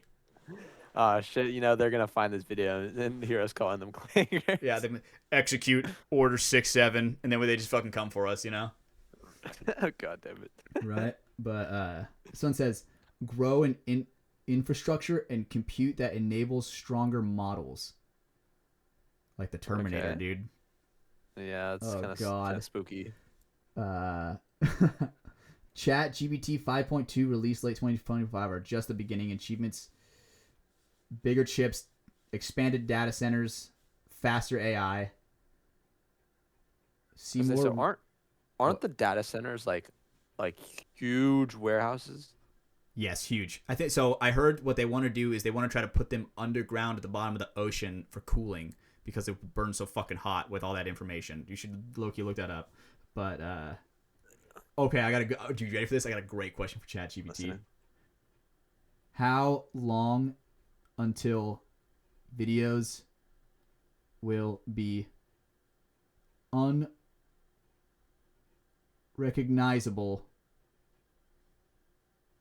Or how do I word that? If an AI video is unrecognizable to be AI. Dude, some of those videos I already don't know. Absolutely, right? So I'm trying to think of when does ChatGPT think it's going to be able to make something where you're not going to be able to tell it's AI, period. The only thing that helps is that watermark. How long until humans... So you are right that they are trying to put data centers underwater because of the energy and water water consumption. Which why does it? I mean, it makes sense that it needs water to cool off, but holy, like I thought we were trying to save the Earth. Like, were we just talking about saving the turtles and stuff? Here we go. How long until humans can no longer tell videos are AI? Oh my God! Short answer. For most people, we're probably 1 to 3 years away. For experts and forensics analysis, maybe 5 or 10 years. Oh, that's rough. That is so scary, bro. Oh my God! Well, no, it's gonna be interesting to turn into an adult and see the younger generation grow into these things. No, I mean, dude, I'll give AJ the flowers on this. When he had us watch that one movie, fucking Idiocracy, dude, potentially it low-key could be like that, where people use Chat GPT so much to dictate their daily life, where they turn into complete actual retards. There was a person that interviewed Gavin and I while we were on campus, eating lunch, and he was like, what's your guys' favorite bad movie? And we, of course, just said Idiocracy and just started talking about it. It's the dumbest fucking movie. Fuck, dude. I mean, that low key with ChatGPT, that could send us back. That could send us into Idiocracy, bro. That genuinely could happen. Don't manifest it. The thing is, that's so crazy. It's already been manifested into a film, my brother. You know, oh my God, dude. My real big fear is if we get totally compliant on or reliant on, what is it? Auto vehicle. What's it called? Auto. God damn it. What? That's not the auto drive or self-driving cars? Auto something. I don't remember the word. Autopilot? It's basically like autopilot. I fear that we'll turn into fucking Wall-E, where people are just never gonna fucking walk and become these fat fucks. That's one of my favorite movies, actually. I love that movie, but I have a Lego Wall-E over here. I think nothing actually pissed me off more than seeing that motherfucker struggle to stand up. Oh my God. The main fat guy. Yes. Yeah. Judge me about that, bro. I am so weirded out by that movie, in a way, where it's the dystopian world. It makes sense. No, dude, the smell, bro. The garbage atmosphere. Dude, absolutely. That smell on that ship with that many fucking people like that, dude. The greasy armpits, bro. Oh my God, the fact that I'm even imagining, I feel like I could see the smell. What was weird, even like even in the movie, they had like, oh, you can play tennis. There's a track, and they're having the robots play tennis. What? What's the point of that? Right? And I mean, I think one thing that AI will not replace and robots will not replace, I mean, it could, but it won't do it 100%, is sports. Mm-hmm. Sure, you can watch you can watch robots, like there can be like a URC Ultimate Robot Championship where it's robots fucking fighting with each other. BattleBots. Right? BattleBots, right? Hella They probably wouldn't name it like that because when people think of BattleBots, they think of that shit where they're like on the ground with like a chainsaw, and, doing that. Yeah. That is where it's like you're seeing human-style robots fighting, right? Mm-hmm. The potential in that could be so badass because it's not like a human. Real Steel. Oh my God, right? That's Real one Steel. Of the that best is I love that movie. In existence. Shout out to Hugh Jackman. Honestly, we need a Real Steel 2. Dude, please. Right? Remember what was that one robot's name? Noisy Boy at the very beginning. Remember the purple one? Yeah. That was sucked that he got rocked like that. Yeah. But shout out to Adam. Shout out to Adam. Dude, but what a movie. That's a good movie. I agree. We should watch that. But it's not like I don't think robots are really going to replace the sports because people like seeing the humanness, right? People like seeing fighters when they get to round 3. Exactly, the athleticism. People love to see the blood, sweat, and tears that goes into it. Robots, they're fucking gears and oil. Like they do not suffer. Right? Like in the ring of UFC, like they are going at each other with the fucking most insane tactics that they've ever been taught by their sensei ever, right? Mm-hmm. The most dangerous, ruthless techniques, right? And sure, a robot can have that, but it's like when both of them know every combo ever, right? And I don't know. I think what'll be good with that is sparring. And I think that what could really help us in paintball is it would take an engineer to do it. Caden, you're about to be an engineer, so maybe it would take you to do it. Create a machine that snaps perfectly to where you can actually play against a robot that is snapping back at you with 100% form to where all you see is a potential mask, loader, hands. That makes me think of Hunger Games. And it's shooting back at you where it's like going up and down and up and down. That makes me think of Hunger Games where like Katniss is like fighting the holograms that are like running at her in like the second movie. The Catching Fire. Yeah. That's what I think of. Right. That's a cool idea. I mean, dude, VR itself is eventually going to be like that where it's like there's not going to be a I like gaming at a setup. I guess I'm old school. I guess I'm unk for that. But like where I like VR. VR is going to be a place where you go inside of a warehouse, and with the second you put everything on, the environment is completely changed around you. You are fully diversed in that to where eventually it is not going to be this fucking ginormous thing that sticks out 10 inches off your face to see a screen. No, it is going to be like swim goggles that barely go over your eyelids. And then you already know my favorite movie is Ready Player One. Yep. The idea is so cool. Absolutely. I really, really, really want to do those rooms where you have like the VR gun and you're just in a big square room and like fight a zombie apocalypse. I want to do that really bad. Let's find that and let's do it. We'll text Brando, tell him to meet us there. We can, dude. I have so much faith in us. I don't think we would die. Back, like, I got your 6. Going crazy, dude. I got the crawler. Oh, dude, fucking half body. Oh God. But I think that is the future of VR. Bucket list. That's 2026 bucket list. 2026 bucket list is doing some VR content with the boys with a Z. Like, okay, where I'm at, there is nothing like that. Like, I have to go either south or north to do that. I'm sure there's something an hour away somewhere. It'd probably realistically be up towards you. Day trip to LA. I'm in. Fine. I'm in. Not bad at all, right? Just a little drive. But little. I mean, fuck, dude. What a tangent we just went on, bro. About AI and everything. Dude, what the fuck did we just always do? Aliens or fucking AI. It's one of the fucking other, bro. It's a scary conversation, dude. It's a scary conversation because it's like or ghosts. I mean, bro, I remember this was a huge reality check. My grandpa's 94 years old with dementia. I tell him about AI and he thinks it is like complete bullshit. He's like, when AI can make me a painting that looks like that, and points out a portrait that he had hand painted by his mother of himself. He's like, when AI can make that, I'll be a believer. And I'm like, bro, I can fucking They make it. can. I can make your dog be a fucking king in a castle. You know, like AI can like, and it's just so scary because like, what does that mean for art? What does that mean for, you know, people who work hard in a lot of things? You know, does that mean that talent is like art and talent like that is going to go wasted because people are just going to put a prompt into an AI program and just it's going to be there?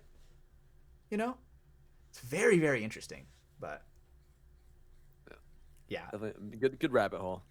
absolutely right. So it's scary, very, very scary, Yeah. very, very scary. All right. Anyway, Caden, take us on another one of these topics, bro. While I rub my eyes in frustration at myself. Okay. So I think about the negativities of AI. We'll go to a different negativity. What's trying to think what's kind of some of the biggest regrets of 2025, or just like things that we could have done differently. Um, that is a great question. I think I think to start, easiest answer for me is obviously spend more time with the loved ones I have. yeah, absolutely. Easy, that's easily said. Like I've made a lot of new relationships. I wish I had more time with the ones that aren't with me anymore. Right? And it when they're absolutely right when they're like you don't truly appreciate something until it's gone to where you know, I completely agree with you. Sometimes when I don't feel guilty because I'm choosing my own path. Like when I go to paintball events and stuff like that, like I'm not feeling guilty that I'm like leaving my family and everything behind to and be Mhm. selfish to go do whatever I want to do. But I'm choosing my own path, and obviously they want that for me. But the important thing is when you do come back home and you do have an opportunity to be with those loved ones, do it. Right? Yeah. Video games are always going to be there. That's one thing that I've learned for sure. Right? And it's it's hard, especially when you kind of like I obviously we don't live like day to day with regret. You know what I'm saying? So that's kind of why this question's a little bit is it's good, but it's hard at the same time, right? One of my biggest regrets is probably talking to so many fucking strangers. Realistically, I probably get us in way too much fucking trouble. Um, maybe maybe I need to calm my mouth down sometimes, because I think that's something that gets me in trouble is my mouth for sure, right? I can see that. So you know, um, I think another big one for me is like you and I have kind of talked about it where in this off season we had time to kind of reflect on ourselves and like take a step back, which we'll probably talk more about in a little bit. But sometimes I almost wish that I took the step back and was able to push myself more than I could have. Right? There's a lot of times where I know I'm obviously I'm on a really good track going like places I want to be. I want to be there faster. I want to be there doing it better. And sometimes I wasn't doing it. And that's kind of one of my biggest regrets of this year. I want to be better as a whole. yeah. And I want to give myself that. You know, That's kind of one of mine. one thing that I can definitely add to that one, and specifically about paintball that I've seen for sure is, you know, there are times where I can tell you're very, very frustrated where it's like the team is firing on all cylinders, and sometimes like literally it's happened to every single one of us, but when it does happen to you, where it's like you make the one mistake and then we lose that point, like that is a huge thing that like definitely gets that in your mind where it's like, man, fuck, dude, like I need to be better and I cannot let that happen, right? And you get so disappointed in yourself because it's like when the game's over, it's like a chink on your armor in a way with your confidence, but that's why you need the support system to bring you up. It's I know a big thing with it is like the idea of like I'm trying hard, but there's also people that are trying hard, but they're trying harder, and I need to be like that. That's the idea behind it. Yeah, absolutely. Like to be the best, You have to act like it. You have to do it. The intent. 100%.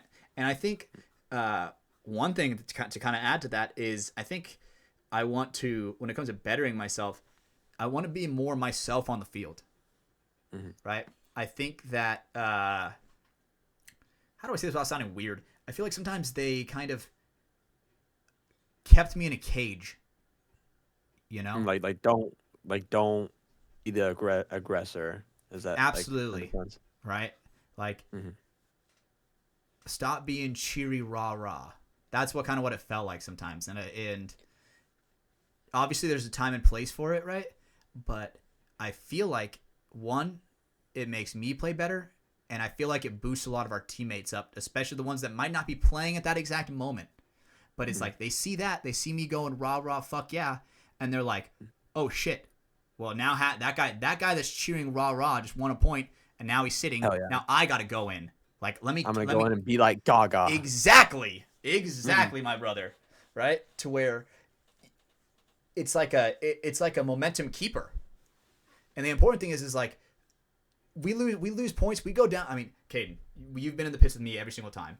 How often when we go down 0-2 or 0-3, I'm like, boys, this is nothing. Like, we've come back from way worse than this. Like, all the time. Every single time we go down like fucking Owen like that, it's important to keep the level head and keep the hypeness. Fuck Owen. Fuck Owen 4, fuck Owen 2, fuck Owen 3. All of it. That guy's a bitch. Straight up, dude. Straight up. No more Owen for us, bro. No more Owen. Let's make a bet right now that if we go Owen in an event, we got to fucking do something that's like insane. Oh, God. Yeah, put a bullet in my brain. Oh, my God. Oh, my God, dude. That is fucking funny. No Owens. No Owens. Like, that's a huge goal for us is to, like, make sure, dude, guarantee we don't go Owen. Like, I want... There's goal for 2026. No Owens. No Owens. Right? And, I mean, fuck, dude. Like, I don't think we went Owen at any event this year. We went 0-1 against a certain team this last tournament.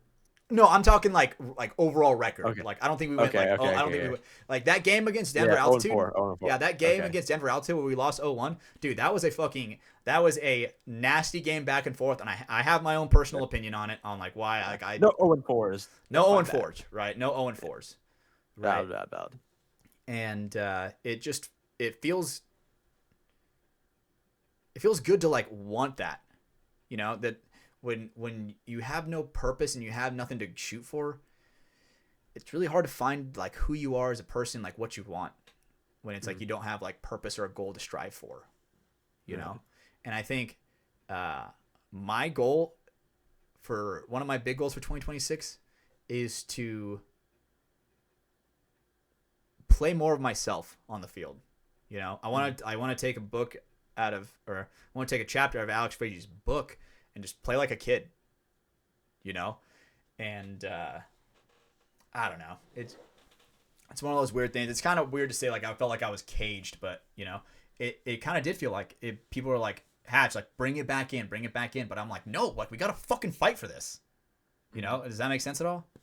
Right? No, and yeah, it's just like, I don't know. I think obviously taking the regret from this last year and turning it into a goal for next year, and also making this a philosophical podcast. Oh yeah, baby. I'm trying to take this next year. A goal of mine is to live the Kaizen lifestyle, where it's just 1% every day. Absolutely. As long as there's a constant growth of something, I can't ask for more. That's all I need. Yeah, dude, absolutely. I'm pretty sure you have a Kaizen tattoo, right? I do have a Kaizen tattoo. I want to live by it. Right? So, and that's something that's kind of like hard to, right? Is you have to have a lot of mental discipline to make sure it's like, okay, I want to wake up early every single morning and be active, right? The discipline that it takes for that, right? Exactly. 1%. Exactly. But it's a lot though. Absolutely, right? And that the kind of like rounding back to like the 10,000 days is like, what do I want to do, and like what kind of things do I want to strive for, right? And it's like you can't just go like dive into it, like, hey, I want to make it, like I'm gonna go work with Smiley Joe and what is this guy saying? Brando just finished his last case. Well, Brando, saved a life. we at salute you, brother. 8:45. Brando definitely just saved a life. He is 2 hours late, but you know what, Brando? Go. Jeez. You're forgiven of your sin, brother. We love you. What was I saying? Sorry, I got that text. Saw a text message from Brando, so I got kind of freaked out. You're living your 10,000 days, but what do you want to do in one day? Okay, so this thing is right. It can't all be done in one day. I can't be like, okay, let's make an FTS movie. No, right? So the way how I've been kind of doing it is like, okay, I want to make sure I am posting once a week at least, like not counting the episode counter. Right. You know what I'm saying? Like we have the FTS pod Instagram where we're uploading the episodes. We're like, hey, episode blah blah blah is out, right? So I want to try to make sure I make it a little bit more personal. But let's take a break real quick. I gotta use the bathroom. Sorry. So don't worry. We'll here we go, guys. We are back. I had to take a small. Just smile at the screen. Nobody will know. Through the power of editing, no one's even gonna tell what happened. But I'm not gonna lie. I'm a man of the people. When you gotta go, you gotta go. Leave it at that. Had to take the Browns to the Super Bowl. Oh yeah, dude. Had to freaking. I don't even want to think of a grosser analogy than that, but I mean, goddamn, boys. What the fuck, Also, dude? can I just ask? I've been looking at this all episode. Yeah. Is that a Godzilla poster in the background? What is that? No, you want to see it? It's one of my. Yes, I do want to see it. It's a mess back here, bro. I got some of my Christmas gifts back here. I just see this cool decoration in the background. I have to know what it is. Okay, it's like a painting thing. Yeah, it's a painting, and all these rock. So all the scales are all. It's made out of rock. Like watch me turn it sideways. What? That's sick. So it's all made of rock, all handmade. That's cool. Right. So. Call that painting Lee. You know Make what it I'm Rock saying? Lee. Pretty sick, right? Lee the Dragon. Oh yeah. All right. Lee the Dragon. Back on topic. Lee the Dragon. Post poop. Any other goals for next year? Absolutely. Like I think that. So what? Obviously. What we're gonna keep normal is we're going to be recording every single week, right? We're gonna be keeping up with that kind of content. I think we want to try to add more comedy. We have some ideas cooking. Absolutely, we do. And that little subtle hint that I dropped, we're gonna make an edit where I go back to that moment right there, make a little fucking snip snap clip of me. Like, talking about the. Yep. And when I tell you about it, Caden, you're gonna be like, oh man, that shit's good, fire. Right. But so I want to add a little bit. I want to add comedy. I want to kind of venture into that realm of not like stand-up comedy, but like maybe like a skit, or like maybe I think it would be funny if we maybe created these skit characters in a way where it's like I don't even know like what the big picture goal would be, but almost like I see the vision. Almost like Key and Peele. Okay, right? I see the vision. I feel like that. Obviously, I'm not trying to be a jocker and jock that, but I feel like that has potential to be so much fun, right? And it's not like I'm doing it. It's not like I'm doing it to get new fucking. things to paintball. Absolutely, right? And not even just paintball, right? Like that is one of my biggest prides with everybody on here is that we love paintball, but we're not just paintball. You know, it is nice. And that's another thing that I had to think of when it came to bringing you on, Caden, is a lot. Dude, do you know how many people like were like, oh man, like I want to be on FTS. I want to be on FTS. Dude, like, is there anything that's like outside of paintball that like, that was just a question. Like, what do you do that's like not paintball? They're like, oh, nothing really. And I'm like, well, like, you gotta like to do other things and not just paintball. Obviously, we dedicate a huge portion of our lives to paintball, basically all of our life to paintball, but it's not the only thing that needs to be explored. You know, like if you want to listen to X's and O's paintball, dude, there's a podcast for you, right? And I like the development that we have going on with this podcast because we are people who are normal. And that sounded fucked up. But I guess what I mean by that is like we talk about our normal life, right? Like some people have guests on their show, and every single time it's all about the guests. Where it's nice when we have episodes where it's just the boys, right? Like kind of like what we're doing right now, Caden, where we can kind of talk about our weekly life from last week. You know, we can kind of personal opinions. Absolutely personal opinions. We can really choose what we want to say. Because I feel like a lot of people, if they want to listen to paintball, they're not listening for you. They're listening for paintball. Right. And I want it to be where we are the product. Paintball is not the product that we give. That's an interesting take. I like that take. You know? And there's just so many goals and ideas that fly in my head, but the most important thing that I have to like look at myself with is, dude, if you were to try to dip your dick into too many things at once, dude, you're gonna get AIDS. You know what I'm saying? Like, that was a horrible analogy, but yeah, I understand it. Right? You're picking up what I'm putting down. Caught me really off guard. Right? But you know what I'm saying? Yeah, I get it. Right? So you can't go into too many ventures at once. So I want to pick some, stick to it, make sure it happens. Right?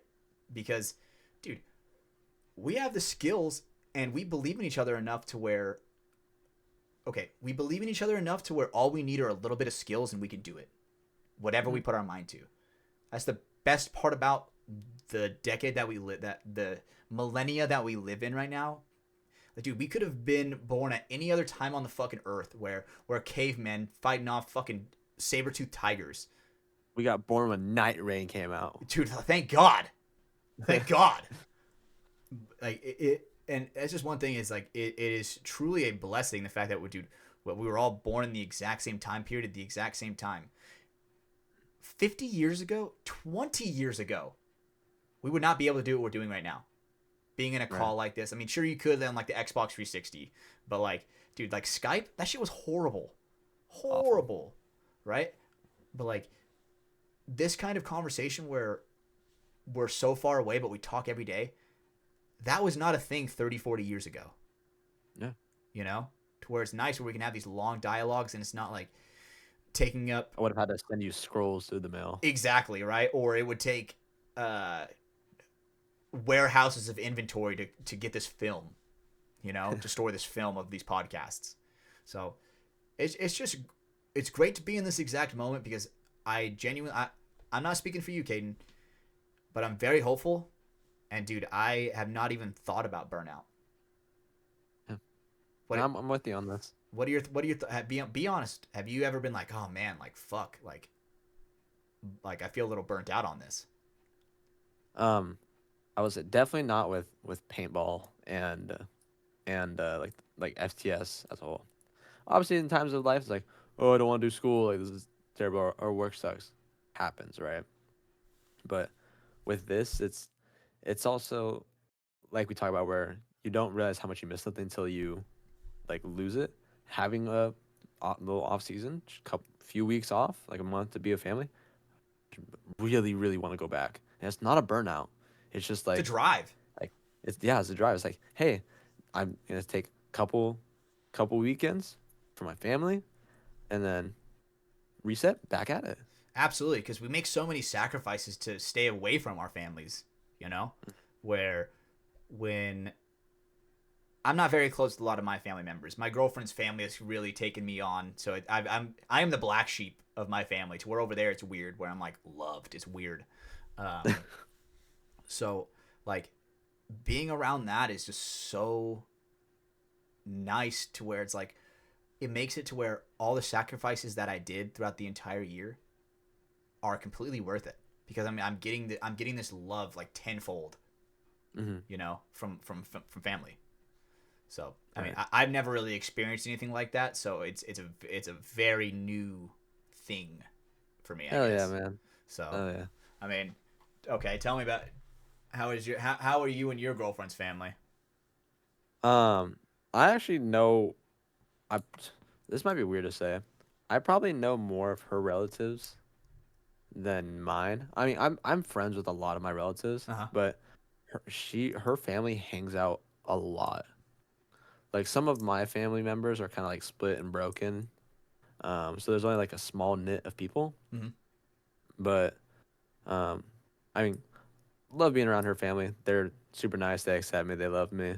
Hell yeah. And it's same on the opposite side. But they they they hang out so much more than like my relatives They're all do. like local to an area. Yes. Which Okay. my family's not always like that. We got like San Diego, Oklahoma, Arizona. Like everyone's like split up. Like Hawaii That's even. life, Like bro. You it's know. yeah. It's honestly a scary thing to think about. Like what happens when some people get older and like we're not all in Sacramento, Oh, like dude. California anymore. Yeah, I think about that a lot actually. Like I know I have one of my friends that as soon as he finishes college, he's moving states. It's weird to think about, but it's also makes that bittersweet thing where I know that we're in this generation where I could be on a call and I'll still be able to talk to them. Absolutely. It's not the same of real life hanging out, but man, is it close. Right. It's like the closest you can be without physically seeing them with your own two eyes directly in front of you. I mean, I could smell your situation earlier through the Situation for screen. sure. Yeah. Situation. Yeah, baby.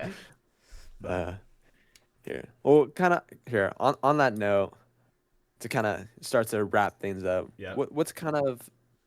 What's some of your predictions for next year with paintball, life, personal, everything? What do you think's gonna happen next year? I think that next Or like, year what are you hoping for? I think that next year is going to be a big eye opener for paintball. I think people are going to realize that the NXL is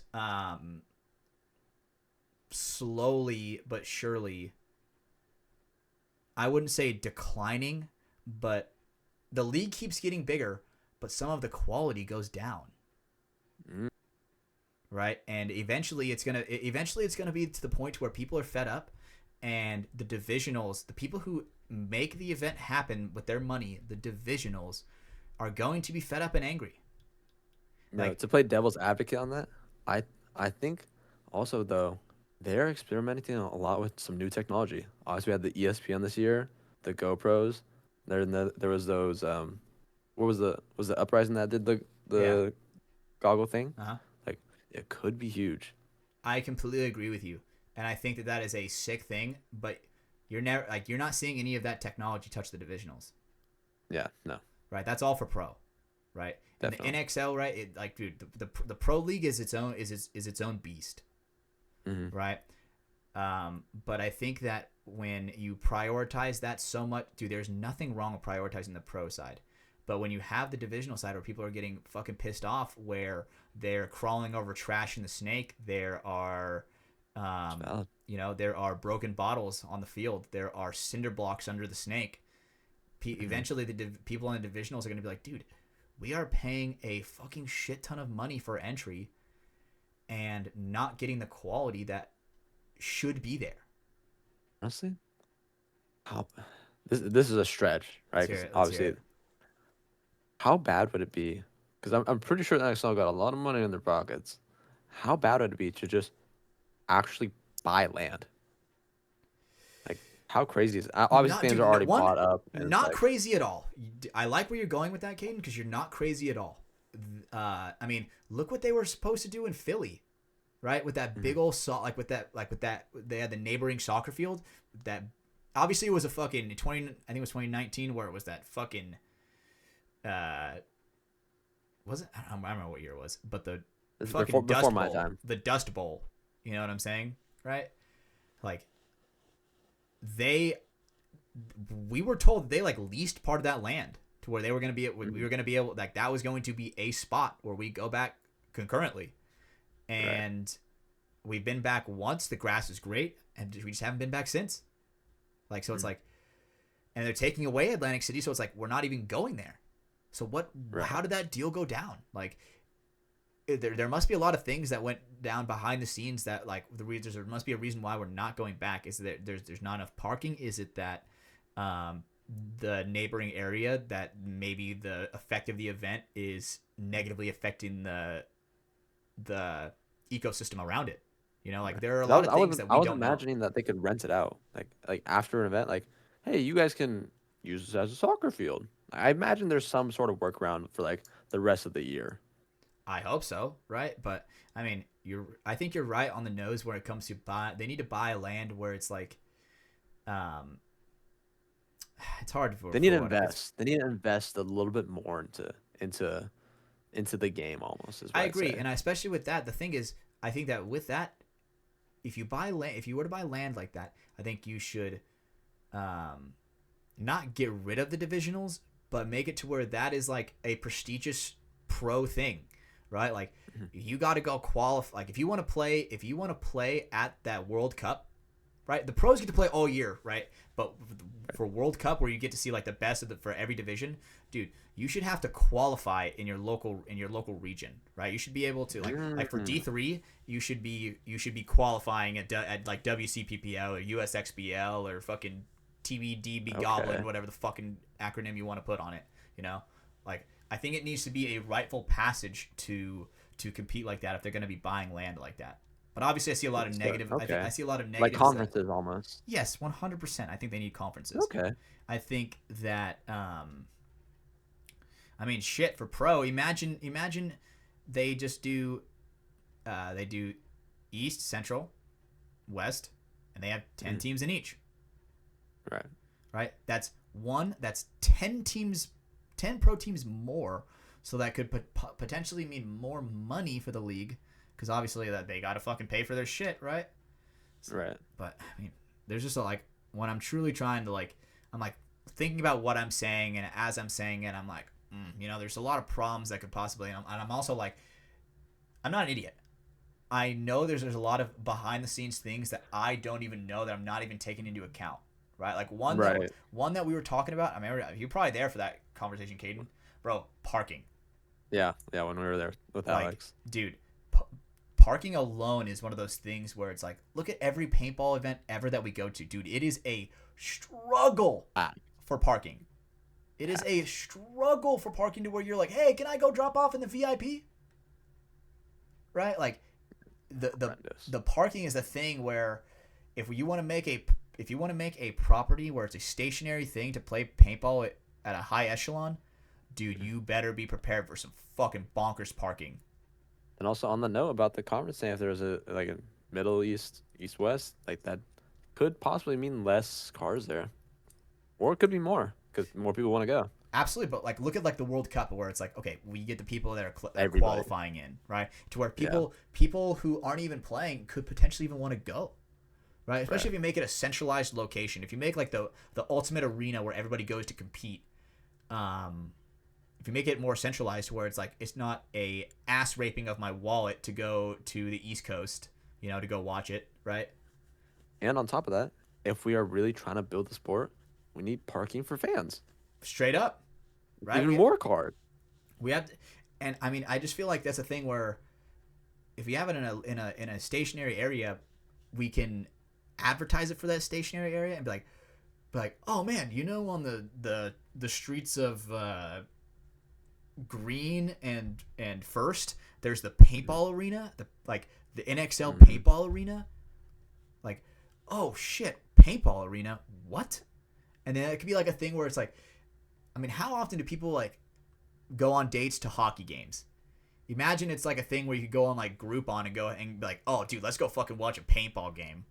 Can you imagine watching? They're obviously they're doing it this year where they're going inside the stadium, but like going inside, say like medieval times, and having a paintball field in the middle and cheering on like that, Absolutely, 100. that would That be would be so awesome. sick. When I was on Paul Binion Did It Hurt Paul's podcast, it was nobody seems to ever really say this, but one of the most negative aspects of paintball, it has its place, safety, 100%. But Right. the nets, that is the Mm. most unfriendly thing to watch a paintball match. Yeah. Like I It's have so to hard. like I have to How do you like combat that? I have to like squint and look like really hard through it sometimes. Like if it's double netted, bro, you're seeing through that shit. You gotta have X-ray vision. right? Yeah, how do you even combat in that? How do you combat in that, right? And because the thing is, right, the nets are black, so it's like it's easier to see. If they were white, it would be horrible. Right. If it was glass, it would be fogged up in a second. You would basically need someone where their whole job is to scrub a panel of a pane of glass if you're trying to make it glass. Gosh. What do we do for that to where it's We need a more gravity user-friendly? barrier. You're absolutely fucking right about that, brother.